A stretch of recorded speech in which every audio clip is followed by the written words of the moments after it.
I know you're obviously still busy doing a million different things, but I don't think anything ever really compares to like the busy when you're on the road. Oh yeah, nothing. With like WWE and like doing house shows. We've got TV, you've got blah, blah, blah. How was that kind of stepping away in that aspect and like adjusting to life on the other side? Well, I think so. I got my time with WWE finished in June 2nd, and then I started Surreal Life 6 weeks later. Oh my God, yes! Yeah, and that's I'm supposedly come out at the end of the year on MTV and Paramount Plus. Okay. And so that was crazy. That started July 17th in Mexico City, and I was essentially trapped in a house with 8 other celebrities, including Dennis Rodman, Tamar Braxton. The Worm, baby. Yeah, like so many great people. And so I went from like one drama to the drama of all dramas. Like imagine Total That's really Divas. Stressful. It was so stressful. And I know that sounds I feel so like my ridiculous. hair would fall out. Legit. Like that is crazy. And they take your phone. You have no doors. So like Dennis Rodman would just show up in our bedroom, like me and Tamar together. And like we wake up and Dennis Rodman's just sitting there like smoking a cigar. I'm like, what is happening right now? Oh my God. So it was crazy. So that was like, you really like you can't stand everyone at one point, but then you love everyone. Again, another dysfunctional family. Yeah, I was gonna say, so the locker room. Yes. Yes. And so I guess before that, I was struggling with like, am I ever going to get over the heartbreak of leaving WWE? Yeah. And then I did Surreal Life and I realized, no, you put me in the right situation. Yeah. I will make new friends. I will, adjust. And so that was like the following a week or two, I was adjusting from that, leaving that world and missing those people. And then from there, the next 6 months, I was just enjoying not being on the road. Yeah. Like I had been pretty much nonstop. Like I counted that over 8 years, I spent 800 days in a plane because we would fly twice a week. That gives me like anxiety to even think about.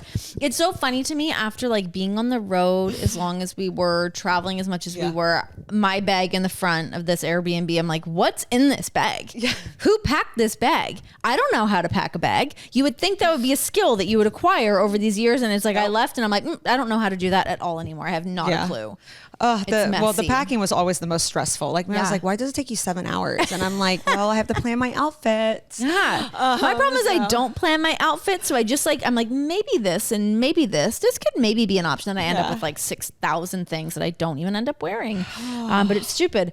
Okay. How did the Surreal Life even come about? It's funny because I mean, obviously like getting ready for this interview, I was like, oh yeah, cool. But I like forgot. I remember reading that had happened. It's been a long year. time. It was last year I was filming it in Mexico City right now a year ago. Yeah. And so, God, it seems like a lifetime ago. It just came, my manager reached out to me. I was still with WWE. He reached out and he was like, Surreal Life wants you. And I'm like, what? Like, I thought I was getting ribbed because I'm like, out of all the celebrities, even from WWE, like, why me? And they're like, no, they want you. And he also manages Eva. And so I was like, whoa, like they wouldn't want her. And he's like, specifically, they're asking for you. So I did the whole submission. Baby's booked. Submitted it to. What did you have to do for the submission? No, I just submitted to John Cone and Johnny Ace. The typical. Yeah. No, it wasn't any type of audition. They were like, we want you. I think it might have been, I guess maybe Total Divas. I also wonder like maybe with the story I was doing with Bobby Lashley. I don't know. Like that's me really reading into it. But I wonder if they're like all these like, is she really maybe scandalous?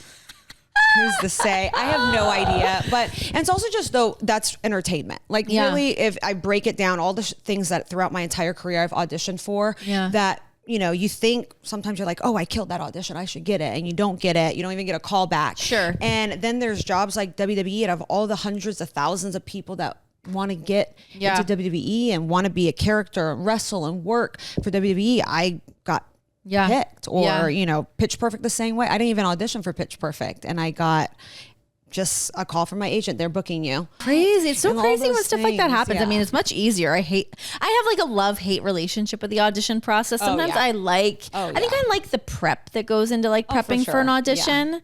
I enjoy that, but it's I don't think I'm a good auditioner. Oh my God. I think I eat shit every time. No, you're good at everything you do. You're so smart. You're so smart. I'm always telling Mira, I'm like, she's so cool. She's also so smart. So, oh my God, blessings and salutations. I'll take it. I'll take it all day. Okay, so Surreal Life. We're waiting for that to come out. Yeah.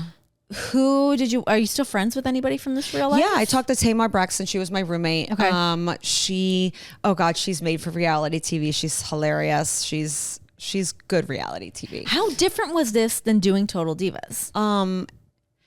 So I think because of Total Divas and we understand that things get like beated out. Yeah. And I think at this point it's like no real secret about that stuff. Yeah. You know, with the Kardashians and selling sunsets, everyone kind of knows like there's heels, there's baby faces. And however, they definitely tried to like not do that. Yeah. And so that's what we were dealing with Surreal Life. Like they were trying to pretend it's all reality. And so me and Tamar, because Tamar did 10 seasons of reality TV with her family. And they have won like awards. Yeah. We're all like, you've been there and done that. I'm like, they're trying to set us up. She's like 100%.